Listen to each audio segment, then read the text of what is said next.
만약에 하나님이 안 보고 있다면 우리는 어떻게 살까요? 좀 오래전에 아무도 보는 이 없을 때 당신은 누구인가? 라는 책이 있었어요. 요셉 이야기인데 창세기 37장을 보면 이제 요셉이 보디발 장군의 아내의 유혹을 피하기 위해서 옷을 붙잡으니까 그 겉옷을 벗고 도망가는 장면이 나와요. 아무도 안 봤어요. 그런데 그 장군의 아내의 요청을 뿌리쳐요. 이거는 특별한 일은 아니고 당시 귀족들이 그랬대요. 네, 그냥 종은 자기의 소유이기 때문에 마음대로 할 수 있어요. 오히려 그 자리를 피하는 것은 그에게 더 어려운 일이에요. 어려움이 닥칠 거예요. 근데 피해요. 그래 나중에 감옥 가죠. 어떻게 그럴 수 있었을까? 그걸 우리는 코람데오라고 해요. 하나님 앞에서 신전의식이라고 하죠. 하나님 만약에 안 보고 있다면 우리는 어떻게 살까요? 도스토옙스키가 이렇게 얘기했어요. 만약 하나님이 참으로 존재하지 않는다고 확신만 한다면 사람들은 못할 짓이 없다. 그럴 거예요. 그렇겠죠. 그냥 죄 짓고 막 살 거라고요. 근데 문제는 뭐냐면 주님이 보고 있다는 거예요. 오늘 말씀해 보니까 주님이 어떤 분인가 두 가지를 말하는데 하나가 주님은 우리를 지켜보는 분이다 그랬어요. 18절. 어떻게 해요? 불꽃 같은 눈으로. 불꽃 같은 눈으로라는 말은 뭐냐면 속을 들여다본다는 거예요. 겉만 보는 게 아니라 속을 감찰하세요. 속을 다 보세요. 뭐가 보일까요? 우리 속을 주님이 막 본다면 뭐가 보여요? 죄가 보일 것 같죠. 죄도 보여요. 그런데 주님 먼저 칭찬부터 보세요. 예.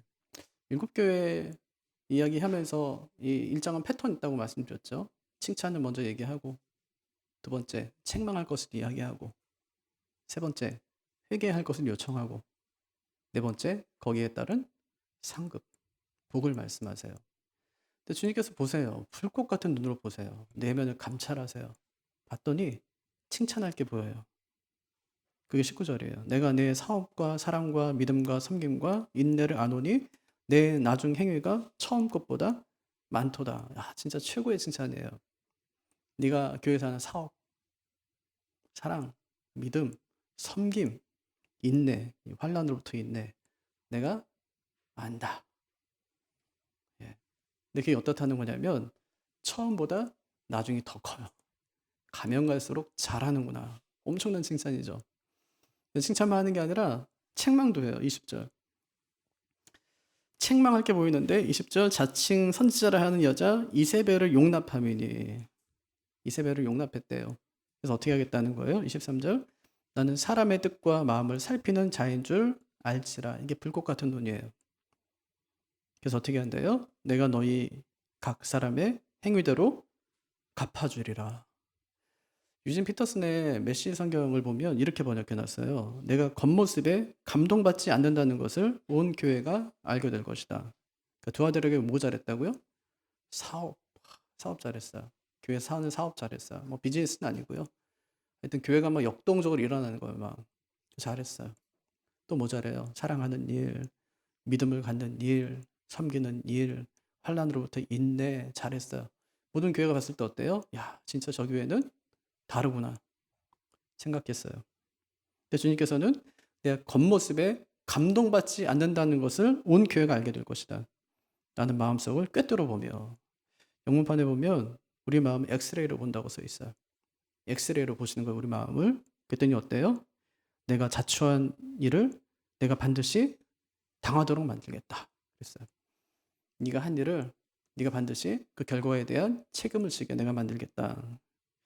그러니까 이처럼 주님께서는 우리의 겉모습뿐 아니라 속마음까지 다 들여다보고 계십니다. 얼마나 두려운 얘기예요. 보시고 어떻게 하죠?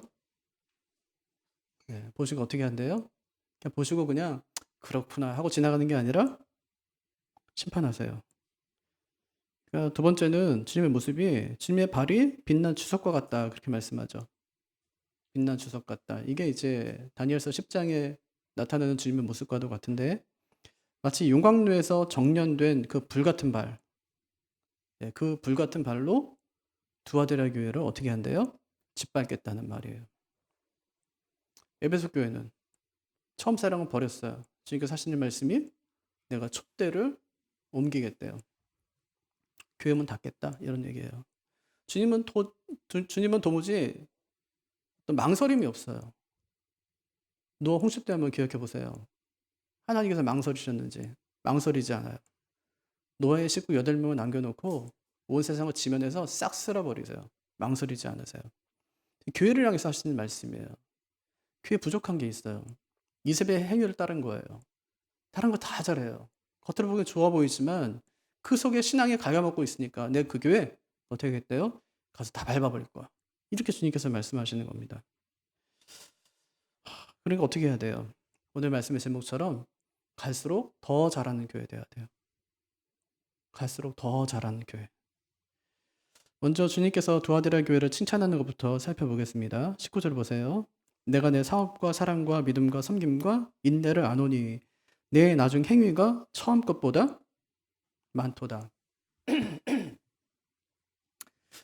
그러니까 두아데라 교회의 특징이 뭐냐면 믿음과 행위가 조화를 이룬 거예요. 믿음과 행위의 관계가 어떨까요? 둘이 함께 가죠. 믿음과 행위는 항상 함께 가죠. 뭐가 앞서요? 믿음이 앞서요. 행위는 항상 뒤서요. 따라오는 거예요, 뒤에서. 믿음은 있는데 행위가 없을 수 있어요. 그렇죠. 믿음은 있는데 행위가 없을 수 있어요. 그 믿음을 뭐라고 그래요, 야고보가? 죽은 믿음. 믿음은 없어요. 근데 행위가 있어요. 그 믿음은요, 야고보가 귀신 같은 믿음. 그래서 믿음과 행위가 어때야 된대요? 야고보서 2장 22절 보면 믿음이 그의 행함과 함께 일하고 행함으로 믿음이 온전하게 되었느니라 그렇게 얘기하죠. 그러니까 믿음은 항상 행함과 함께 일해요. 행함으로 믿음이 온전해지는 거죠. 두아데라 교회가 바로 그런 교회였다고 얘기하는 겁니다. 그 교회는 실천적인 교회였어요. 뭐 잘했대요? 첫째, 네가 사업을 잘했다. 사업. 이 사업은 뭘까요? 전도하고 교육하고 봉사하고 이런 일들이에요. 이런 거 잘했어요. 예. 그 사랑 어떻게 하냐면 뒤에 보니까 사랑과 믿음으로 했대요. 이게 이제 원동력이에요. 주의를 감당할 때 우리에게 무슨 힘으로 그 일을 감당할 수 있는가? 그게 사랑과 믿음이에요. 그렇게 하면 어떤 결과가 나오죠? 그 뒤에 두 가지예요. 섬김과 인내. 사랑으로 섬겨요. 환난은 인내해요. 환난 인내할 수 있어요. 그게 왜 그러냐면 사랑과 믿음이 원동력이 되기 때문에 그 가능하다는 얘기예요. 사랑도 있었어요. 에베소 교회 어떻다고요? 처음 사랑 잃어버렸어요. 그런데 두아데라 교회는 처음 사랑을 유지했는데 처음 사랑보다 지금 사랑이 더 커요.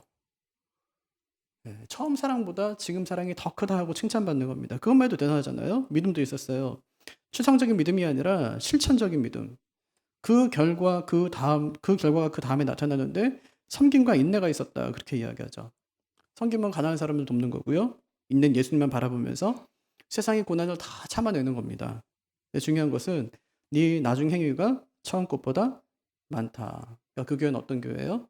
가면 갈수록 더 잘하는 교회. 좋은 교회네요. 가면 갈수록 더 잘하니까. 연애할 때보다 결혼하고 나니까 좋잖아요. 결혼 5년 차보다 결혼 15년 차, 20년 차가 더 좋잖아요. 가면 갈수록 좋은 거죠. 살아보니까 더 좋아요. 신앙생활도 그렇죠. 처음보다 나중에 더 좋아요. 점점 좋아지는 거예요. 처음 사랑보다, 처음 믿음보다, 처음 섬김보다, 처음 인내보다 나중 사랑이, 나중 믿음이 더 좋은 거죠. 에베소 교회가 달랐어요. 처음 사랑보다 더 큰 사랑을 가지고 있었습니다. 두아데라 교회도 달랐어요. 두아데라 교회는 적당히 타협하면서 그렇게 살아왔는데, 지내왔는데, 버가모 교회는 그렇게 살아왔는데, 두아데라 교회는 그렇지 않았다. 그렇게 얘기하는 것이죠. 그러니까 두아데라 교회는 처음부터 끝이 좋은 교회였습니다. 가면 갈수록 좋은 교회예요. 시간이 지날수록 처음보다 잘한 교회였습니다. 그러니까 요즘 말하는 교회 성장에 있어서 갖춰야 될 것을 다 갖춘 그런 교회였어요. 그것도 교회가 평안함 중에 그런 일을 수행한 것이 아니라 환난과 핍박 중에 그런 일을 교회가 수행했다는 겁니다. 그러니까 그들이 얼마나 열정적으로 사역했는지 알 수 있는 것이죠. 하지만 이렇게 열정적으로 뛰다 보니까 놓친 것이 있었다 그런 거죠. 열심히 사역하느라고 정작 돌봐야 될 것을 돌보지 못했다는 겁니다. 외부 사역에 치중하느라고 내부 단속을 소홀히 했다는 것이죠. 우리가 쉽게 저지르는 실수가 있거든요. 중요한 일을 하기 싫어서 중요하지 않은 일에 열중하는 거예요. 그 시험 기간에 청소하는 거죠. 기껏 가만히 있다가 시험 기간 되면 애들이 청소해, 방 청소를. 또 몇 시간에 걸쳐갖고 하는 거예요. 그리고 피곤하다고 자요. 공부는 정작 해야 되는 공부는 안 하고 그런 거죠. 두 아들과 마찬가지예요. 사업도 잘하고 사랑도 잘하고 믿음도 잘 지키고 섬김도 하고 인내도 열심히 냈는데 문제는 그거 열심히 하다가 정작 중요한 일을 놓치고 말았다는 겁니다. 뭘 놓쳤을까요? 주님께서 그들을 어떻게 책망하실까요? 첫 번째는 그래요. 너희가 선지자 이세벨을 용납했다는 거예요. 20절 한번 보실래요? 같이 한번 읽어볼까요? 그러나 내게 책망할 일이 있노라. 자칭 선지자라 한 이세벨을 내가 용납함이니 그가 내 종들을 가르쳐 꿰어 행음하게 하고 우상의 제물을 먹게 하는도다. 버가모 교회는 뭘 받아들였다고 그랬어요? 발람의 교훈, 니골라당의 교훈 받아들였다고 그랬어요. 그걸 어떻게 했대요? 타협하는 신앙, 미신적인 신앙을 갖게 되었다. 그렇게 이야기하죠. 두아데르 교회는 이세벨의 무리를 받아들여요. 이세벨은 니골라하고 똑같은 사람이거든요.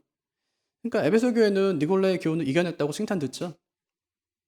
처음 사랑은 버렸지만 니골라당의 교훈을 네가 버렸다. 이래서 이제 칭찬했는데 버가모 교회도 이겨내지 못하고 또 하나 두아데르 교회도 이겨내지 못했다. 그런 얘기입니다. 그러니까 미신적인 신앙에 빠지고 말았다는 건데 미신적인 신앙이 뭐라고 그랬어요? 지난주에 자신은 변하지 않으면서 뭐만 성취하려는 신앙? 목적만 성취하려는 신앙. 난 변하지 않아요. 돈만 내요. 해달라는 거죠? 알려달라는 거죠? 바꿔달라는 거죠. 근데 지금 두아데르 교회가 그 신앙에 빠졌다는 겁니다. 누굴 쫓았다고요? 이세벨. 이세벨이 어떤 여자인데요? 열왕기상 18장에 보면은 이제 이세벨하고 엘리야가 만나요. 근데 딱 보고 나서 이세벨이 엘리야에게 뭐라고 하냐면 네가 이스라엘을 괴롭히는 자냐 이래요. 뭘로 괴롭혔대요? 원래 이세벨은 바알을 섬기고 아세라를 섬기고 그런 사람이거든요. 우상 숭배자예요. 그의 남편은 이스라엘에서 가장 악한 아합이라는 왕이었고요. 둘이 막 합세해가지고 바알도 섬기고 아세라도 섬기고 했었는데 계속 그걸 방해하는 거예요. 엘리야가 하나님의 신앙으로. 네가 이스라엘을 방해하는 자냐. 둘이 그래서 대결을 하기로 해요. 갈멜산에 모여가지고 어떤 신이 참신인지 대결해보자. 바알과 아세라의 선지자 850명하고 또 하나님의 선지자 엘리야하고 혼자니까. 그래서 이제 송아지 둘을 갖고 제단에다가 이제 한 마리씩 올리는 거예요. 그래서 어떤 신이 참신인지 제단 위에다가 송아지 올려놓고 하늘에서 불이 떨어져서 태우는 게 참신이라고 하자. 만약에 어떤 신이 참신인 것이 드러났을 경우에 그때는 다 죽이는 걸로. 목숨 걸고 하는 거예요. 목숨 걸고. 바알과 아세라 선지자가 열심히 부르짖습니다. 옷도 찢어가면서 몸에다 칼도 그어가면서 이제 막 부르짖어요. 엘리야가 놀립니다. 네 신이 자나보다 더 크게 소리 질러라. 이런 식으로요. 아무리 해도 안 됐어요. 이제 엘리야 차례가 됐죠. 송아지 올려놓고 이제 거기다 물을 갖다 잔뜩 부어놓고 하나님께 기도 한마디 하는 거예요. 하나님 불을 내려주세요. 불이 내려오죠. 엘리야가 이겼어요. 금방 이겼어요. 그들을 다 850명의 선지자들을 하나 또 남김없이 싹 잡아오라며 사람들에게 시키고 기손 시냇가로 다 데려와요. 칼로 다 쳐 죽입니다. 그거를. 말 그대로 피바다가 된 거예요. 그 시냇가에. 그 사실을 아합이 이제 집에 가서 자기 아내한테 얘기했을 거 아니에요? 그랬더니 아내가 하는 말이 사신을 보내갖고 엘리야에게 너 내일 이맘때 너도 그렇게 죽을 거야. 이렇게 얘기해요. 그랬더니 엘리야가 바짝 쫄아가지고 도망갔다. 그 얘기잖아요. 이스라엘을 온통 우상숭배로 물들게 한 그 여인이 이세벨이었다는 말입니다. 근데 문제는 뭐냐면 교회 안에 그 여인처럼 그렇게 우상숭배를 조장하는 그 악한 세력, 그 이단의 세력이 교회 안에 침투했다고 지금 주님께서 말씀하고 계신 것입니다. 근데 교회는 그것도 모르고 사역에만 열정하고 있으니까 주님께서 그 잘못 지적하시는 것이죠. 그럼 사업도 중요하고요. 구제도 중요하고 봉사하는 일도 참 중요해요. 하지만 그것은 교회의 본질이 아니에요. 교회는 그거 하라고 있는 곳이 아니거든요. 우리는 지금 자유롭게 예배할 수 있기 때문에 우리는 교회에서 뭐 그런 일도 하고 저런 일도 하고 일들이 굉장히 많이 있지만 만약에 아주 만약에 우리나라가 진짜 이 자유롭게 예배할 수 없는 그런 환경이 됐다. 그럼 교회는요 본질로 돌아갈 수밖에 없어요. 교회 본질은 뭘까요? 교회는 뭐 하는 곳일까요? 예배하고 복음 전하는 일이에요. 만약에 교회가 위축됐어요. 그러니까 교회 재정이 없어요. 다른 사업들을 하나도 못해요. 외부로 흘러낼 것도 없고 뭐 할 수 없어요. 그때는 교회는 진짜 그때 교회가 본질을 찾게 되거든요. 딱 세 가지. 교회는 뭐 하는 데예요? 예배하고 선교하고 교육하는 거예요. 요 세 가지. 요 세 가지의 재정을 투입하고 그 일을 하는 거예요, 교회가. 근데 뭐 카페를 한다, 뭘 한다, 그것 때문에 문제가 생긴다, 닫으면 돼요. 아무 상관없어요. 그것 때문에 뭐 교회의 본질적인 어떤 것이 훼손되지 않기 때문에. 저희들의 교회는 사업도 열심히 하고 뭐 사랑의 구제도 많이 하고 많이 했어요. 그런데 그거 하느라고 정작 진짜 중요한 교회의 본질적인 문제를 놓치고 있었다 하는 얘기를 지금 하는 겁니다. 여러분 만약에 어떤 목사님이 목수 출신인데 그러니까 교회를 잘하죠. 뭐 개척한다고 하면 가서 강대상도 꾸며주고 다 해주는 거예요. 전기도 해주고 다 해줘요. 그런데 그 일을 하느라고 설교 준비할 시간이 없다면 그건 안 되죠. 그죠? 그건 안 되는 거예요. 어느 교회는 사회사업을 참 열심히 합니다. 온 교인이 거기 다 매달려 있어요. 그런데 일하느라고 예배 생활이 제대로 이루어지질 않는 거예요. 그러면 그 사이에 서서히 교회 안에 이세벨의 무리가 생겨나게 되는 겁니다. 그래서 교회에는 직분자가 필요한 거예요. 누군가 교회를 할 때 누군가는 영적인 파수꾼이 되어서 교회 안에 이세벨과 같은 자가 없는지 살피는 겁니다. 그걸 해야 된다는 거예요. 하지만 두아데르 교회는 그것을 실패했다는 거예요. 그것을 살피는 일에 실패했다는 말입니다. 그래서 주님께서 책망하세요. 근데 문제는 뭐냐면 회개하지 않더라. 주님이 책망하셨는데 회개하지 않더라. 그래서 두 번째 책망이 너희가 회개하지 않았다는 거예요. 21절 또 내가 그에게 회개할 기회를 주었을 때 자기의 음행을 회개하고자 하지 아니하는도다. 여기서 주었다. 회개하고자 하지 않았다. 이 말은 진행형 동사거든요. 주님께서 그들에게 회개할 충분한 시간을 주었다는 거예요. 우리 앞에 있는 교회들보다 더 충분한 시간을 주님께서 주셨다는 거예요. 그런데 회개하지 않았대요. 뭘 회개해야 됐을까요? 여기 보니까 뭐 회개하래요? 예? 이세벨 일당이 이렇게 유혹하는 거예요. 너희도 길드에 들어가라. 협동조합 길드에 들어가라. 일단 살고 봐야 될 것 아니냐. 믿음도 뭐 살아야지 믿음이지. 죽은 다음에 무슨 믿음이냐. 살아라. 그렇게 해요. 마치 1938년에 한국 장로교회가 신사참배는 종교적인 행위가 아니라 국가의식이다 이러면서 신사참배를 가결하거든요. 뭐라고요? 종교적인 행위가 아니라 국가의식이다. 똑같아요. 너희가 사회적 경제적 이익을 얻기 위해서 행음하고 우상의 음식을 먹는 것은 종교적인 행위가 아니라 국가의식이다. 상관없다. 그렇게 얘기한 거예요. 주님께서 그런 가르침을 즉각 중단하라고 말씀하십니다. 만약에 그렇게 하지 않으면 어떻게 하겠대요? 심판인데 3단계 심판. 첫 번째가 이세벨 자신을 심판합니다. 22절 볼지어다 내가 그를 침상에 던질 것이요. 침상에 던진다는 말은 병들어 죽게 하겠다는 거예요. 침상에서 일어나지 못하게 하겠다는 거예요. 이게 히브리적 사고거든요. 그러니까 침대에 눕는 것은 이거는 이제 질병을 앓는 거예요. 근데 주님께서 이세벨을 침상에 내가 던지겠다 그렇게 얘기합니다. 그녀를 심판하겠다는 거예요. 어떻게 해요? 병들어 죽는 것으로 심판하겠다. 교주잖아요, 이세벨은. 교주에게 주님께서 심판을 명령하는데 병들어 죽게 하게 그냥 죽는 게 아니에요. 교통사고 나고 무슨 뭐 그렇게 죽는 게 아니라 병들어서 죽는 거예요. 그럼 사람들이 뭐라고 생각할까요? 아, 가짜구나. 진짜인 줄 알았더니 가짜구나. 병드는구나. 신인 줄 알았더니 예수인 줄 알았더니 아니구나. 알게 돼요. 온 천하가 알게 되죠. 병들어 죽는 거예요. 두 번째는 그녀와 함께 행음한 자들이 심판을 받아요. 22절도요. 또 그와 더불어 가늠하는 자들도 만약 그의 행위를 회개하지 아니하면 큰 환난 가운데 던져지고 여기서 이제 그와 함께 행음한 자들은 이세벨을 따른 교회 안의 성도들이에요. 교회 안에 이단이 침투하잖아요. 이단이 침투하면 뭐 몇 사람은 이단의 유혹에 미혹에 넘어갈 수가 있어요. 그런 사람들한테 이야기하는 거예요. 뭐라고 하냐면 그와 더불어 간음했다. 여기서 간음했다는 말은 실제로 간음했다는 말이 아니라 그녀의 가르침을 따랐다는 말입니다. 그녀의 가르침을 따라서 행음도 하고 우상숭배도 했다는 거예요. 뭐라고 하시냐면 만약 회개하지 않으면 큰 환란에 던지겠다. 이렇게 말씀하세요. 그럼 회개하면 어떻게 하겠다는 거예요? 용서하겠다. 네. 네, 뭐 없겠지만 우리 안에 뭐 없겠지만 만약에 뭐 신천지 이단 이런데 막 기웃기웃하고 예, 막 빠지고 진짜 그게 맞는 거 아니야? 막 이렇게 혹시라도 예, 빨리 회개해야 돼요. 그럼 기회가 있어요. 용서하신대요. 회개하지 않으면 큰 환란 가운데 내 던지겠다. 이렇게 말씀하시는 거예요. 그래서 뭘 회개해야 되냐면 그 행위예요. 이세벨의 행위. 예. 이세벨은 회개하지 않아서 어떻게 됐대요? 침상에 던져졌어요. 큰 질병을 알아요. 근데 그를 따르는 성도들은 큰 환란에 처하게 된다. 이렇게 말씀한 거예요. 혹독한 환란을 당하게 된다. 이렇게 말씀한 거죠. 세 번째가 있어요. 그녀의 자녀들이 심판을 받는다. 그렇게 얘기해요. 23절.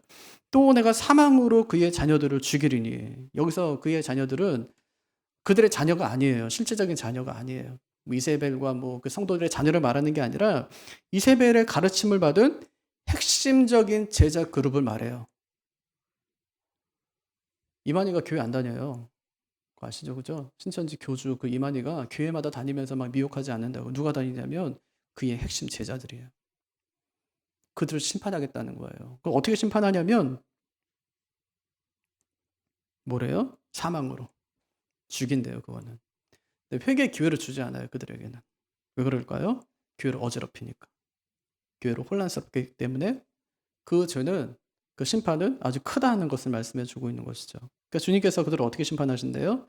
첫째, 이세벨 그 교주에게는 질병으로, 성도들에게는 큰 환란으로, 또 그의 제자들, 예, 핵심 멤버들 어떻게 해요? 사망으로 심판하겠다. 그렇게 말씀하십니다. 이게 교회 안에 하시는 말씀입니다. 이렇게 교회를 심판하실 때 교회가 어떤 일이 벌어질까요? 교회를 이렇게 주님께서 불꽃 같은 눈으로 지켜보시다가 교회 잘못이 발견됐을 때 빛난 주석 같은 발로 교회를 막 짓밟아 가세요. 사람들을 색출해 내 가지고 어떤 사람은 질병으로, 어떤 사람은 큰 환란으로, 어떤 사람은 죽음으로 하나님께서 막 심판해 가실 때 교회는 어떤 일이 벌어질까요? 큰 혼란이 올 것 같지만 정반대예요. 오히려 교회가 예수님이 어떤 분인지를 알게 된다. 그렇게 말씀하시는 거예요. 예. 그게 23절이에요. 모든 교회가 나는 사람의 뜻과 마음을 살피는 자인 줄 알지라. 내가 너희 각 사람의 행위대로 갚아주리라. 그러니까 예수님이 어떤 분이래요? 첫째는 사람의 뜻과 마음을 살피는 분. 예. 그래서 그걸 깨닫는 거예요. 주님께서 막 그렇게 교회를 심판하실 때, 아, 주님께서는 불꽃 같은 눈으로 교회를 살피는 분이구나 하는 걸 첫째는 깨닫게 돼요. 아, 두아디라 교회는 사람 볼 때 참 좋은 교회였다니까요. 다니고 싶은 교회, 역동적인 교회 막. 하지만 주님 눈에는요, 그렇지 않았다는 거예요. 우리 교회 어떨까요? 우리도 우리끼리는 뭐 좋아 보이잖아요. 우리 교회 뭐 좋은 교회고 좋아 보여요. 주님께서 보실 때는 어떨까요? 주님은 사람의 뜻과 마음을 살피는 분이다. 두 번째는 우리의 행위대로 갚아주는 분이다. 그렇게 말씀하셨어요. 그럼 악인들의 특징이 뭘까요? 들키지 않으면 죄라고 생각하지 않는 거예요. 들키지만 않으면 괜찮아요. 애들 친구 지갑을 훔쳤어요. 이렇게 주머니에 넣었어요. 걸렸어요. 아, 장난이랬지 마 이래요. 안 걸렸어요. 내 거지 이거는. 안 걸리면 내 거고 걸리면 장난이에요. 이게 악인이거든요. 하지만 하나님께서는 공의로 심판하신대요. 무슨 얘기냐면 회개하면 그가 누가 됐든지 다 구원하고 회개하지 않으면 그가 누가 됐든지 다 심판할 거다. 이렇게 말씀하세요. 그가 누가 됐든지. 그가 누가 됐든지. 우리의 문제는 죄 짓는 것보다 죄 지은 다음이 더 중요합니다. 우리 중에 완전한 사람이 한 사람도 없어요. 다 실수할 수 있습니다. 범죄할 수 있어요. 그 다음이 중요해요. 회개하고 돌아오느냐, 돌아오지 않느냐 하는 것이 참 중요합니다. 왜 하나님께서 이렇게 무서운 심판 이야기를 교회를 향해서 하실까요? 돌아오라는 거예요. 회개하고 돌아오라는 겁니다. 베드로후서 3장 9절에 보면 오직 주께서는 너희를 대하여 오래 참으사 아무도 멸망하지 아니하고 다 회개하기에 이르기를 원하시느니라. 이게 아버지 마음이에요. 또 디모데전서 2장 4절. 하나님은 모든 사람이 구원을 받으며 진리를 아는데 이르기를 원하시느니라. 오늘 말씀의 핵심은 심판이 아니에요. 심판이 아니라 회개의 기회가 열려 있다는 것입니다. 회개하고 돌아오면 하나님이 복 주겠대요. 어떤 복이요? 두 가지 복. 첫째는 만국을 다스리는 권세를 주겠다. 26절. 이기는 자와 끝까지 내 일을 지키는 그에게 만국을 다스리는 권세를 주리니. 만국을 다스리는 권세를 주겠대요. 지금 만국을 다스리는 권세는 누가 가지고 있죠? 그 당시 생각해 보세요. 만국을 다스리는 권세가 누구한테 있어요? 로마 황제에게 있어요. 로마 황제에게 있는데 그럼 주님께서 네가 이기면 내가 그 권세 뺏어다가 넣어줄게 이런 말씀일까요? 그런 말이 아니에요. 지금 우리는 이 말이 쉽게 이해되지 않지만 당시 메시아를 따르던 사람들은 그의 최후 통치에 참여해서 자신들도 주님과 같은 권세를 행사할 것이라고 그들이 다 믿었어요. 그래서 메시아를 기다리는 거예요. 오시기만 하면 우리는 그분과 함께 세상의 만국을 다 통치할 거다. 주님께서 그렇게 말씀하시죠. 나중에 우리가 이제 하나님 나라에 가면 어떤 사람은 5골 다스리고 어떤 사람은 10골 다스릴 권세를 내가 주겠다. 그렇게 말씀하시죠. 네, 뭘 다스릴까요? 어떤 분들은 그래요. 뭐 천사를 뭐 다스린대. 어떤 사람은 뭐 성도를 다스린대. 또 믿음 없이 온 사람들 다스리고. 그럼 말이 안 되죠, 그죠? 네, 그렇게 이제 높은 위치에 주님과 함께 그 높은 위치에 가게 될 것이다. 어떤 영적인 이미지, 실제적으로 우리가 무엇을 다스리고 또 어떤 분들은 별을 다스린대 또. 세상에 별이 왜 이렇게 많은지 아냐면서 지구는 요만한데 별은 이렇게 막 엄청나게 많으니까 하나님 뭐 별을 5개씩 주고 어떤 사람은 10개 주고 이런다는 거예요. 참 그게 무슨 의미가 있어요? 별 다스리는 게 피곤하기만 하지. 네, 그런 게 아니라 예수님처럼 하나님의 자녀로서 하나님께서 우리를 존귀하게 여기실 거다. 그렇게 말씀하세요. 예, 그렇게 하나님이 해주시겠다. 그렇게 말씀하셨어요. 예, 그들이 권세를 갖고 행하는데 어떻게 행하냐면 27절 그가 철장을 가지고 철장은요 쇠지팡이거든요. 쇠막대기. 그걸 가지고 그들을 다스리는데 질그릇을 깨는 것과 같이 하리라. 그러니까 야구방망이 알루미늄 배트로 질그릇을 때리면 질그릇 금방 깨지겠죠. 그렇지만 쉽게 어느 누구도 너를 대적할 적 없게 되겠다는 거예요. 나도 내 아버지께 받은 것이 그러하니라. 그러니까 지금은 만국을 통치하는 자들로부터 엄청나게 박해를 받고 있지만 나중에 어떻다는 거예요. 잘 견디고 나면 너가 나중에 그런 위치에 서서 만국을 다스리게 될 것이다. 그렇게 말씀하고 계신 것이죠. 위로가 되는 말씀이었어요. 두 번째는 새벽별을 주겠대요. 28절과 29절 내가 또 그에게 새벽별을 주리라 이렇게 말씀했어요. 새벽별은 뭘까요? 새벽별. 요한계시록 22장에 보면 16절에 나 예수는 교회들을 위하여 내 사자를 보내어 그것들을 너희에게 증거하게 하였노라. 나는 다윗의 뿌리요 자손이니 곧 광명한 새벽별이라 하시더라. 그러니까 새벽별은 누구예요? 예수님. 예수님을 주겠대요. 와, 예수님을 주겠다. 그렇게 말씀하세요. 그러니까 이처럼 신앙의 순수성을 붙들고 이긴 사람에게 두 가지 선물 주는데 첫 번째는 만국을 다스리는 권세. 두 번째는 예수님. 예수님 자신을 주겠다. 이 정도면 뭐 충분한 거죠. 예. 대개 사람들은 단점을 지적받으면 장점이 무너지기 쉽습니다. 근데 오늘 주님께서는 그걸 말씀하시는 것이 아니에요. 이세벨을 용납하긴 했지만 두아데라 교회가 다 잘못한 것은 아니거든요. 그들은 사랑, 뭐 사업, 믿음, 섬김, 인내를 가졌어요. 근데 중요한 것은 뭐냐면 나중 행위가 처음 행위보다 더 좋았다는 겁니다. 그 교회는 가면 갈수록 잘하는 교회였어요. 주님께서는 두아데라 교회가 기죽지 말고 훌륭한 장점들을 계속해서 유지하기를 원하셨습니다. 다만 너무 일에만 몰두하지 말라는 거죠. 성도들의 신앙을 잘 단속하면서 그 일을 계속하기를 원하셨어요. 이게 오늘 말씀의 포인트예요. 전 우리 교회가 가면 갈수록 더 좋은 교회가 되기를 바라요. 하지만 이때 중요한 것은 내부 단속을 잘 하면서 가는 거예요. 내부 단속을. 신앙 점검을 잘 하면서 가는 겁니다. 세상에 내 마음에 드는 교회 한 군데도 없어요. 네. 진짜 한 군데도 없어요. 다녀보세요. 저는 사역하느라고 부교육자 사역하느라고 이 교회 저 교회 가봐도 다 똑같은 문제가 교회 안에 있어요. 완전한 교회가 한 교회도 없어요. 지상의 모든 교회는 각자가 쉽지 않은 영적인 싸움을 계속하고 있는 겁니다. 근데 이기는 팀의 선수들을 한번 보세요. 유니폼을 벗겨보면 온몸에 상처투성인 거예요. 상처투성인 거예요. 지상교회는 전투하는 교회이기 때문에 성도들 각자가 전부 가지고 있는 상처들이 있어요. 그 상처를 입고 나중에 유니폼을 벗고 주님 앞에 나아가는 거예요. 이기는 것이 그렇게 쉬운 일이 아닙니다. 에베소 교회가 처음 사랑을 지키지 못했다면, 끝까지 지키지 못했다면 두아데라 교회는 처음 신앙을, 그 견고했던 신앙을 끝까지 지키지 못한 거예요. 이 타락한 세상에서 믿음을 지키는 일은 참 쉬운 일이 아닙니다. 이때 중요한 것은 교회에 침투해온 거짓 그런 이단들의 손을 잡는 것이 아니라 믿음을 지키느라고 고군분투하고 있는 성도들의 손을 잡는 것입니다. 우리 교회는 서로 믿음의 손을 잡고 신앙을 굳게 지켜가는 가운데 두아디라 교회가 감당했던 하나님 나라를 위한 사업, 사랑과 믿음과 섬김과 어떤 환란이 오더라도 인내할 수 있는 그 인내를 가지고 가면 갈수록 좋아지고 더 잘하는 그런 교회가 되기를 바랍니다. 하늘 상급 바라보면서 바른 믿음이 앞서고 사랑의 행위가 뒤서는 그런 성도, 그런 교회가 되기를 주님의 이름으로 축복합니다.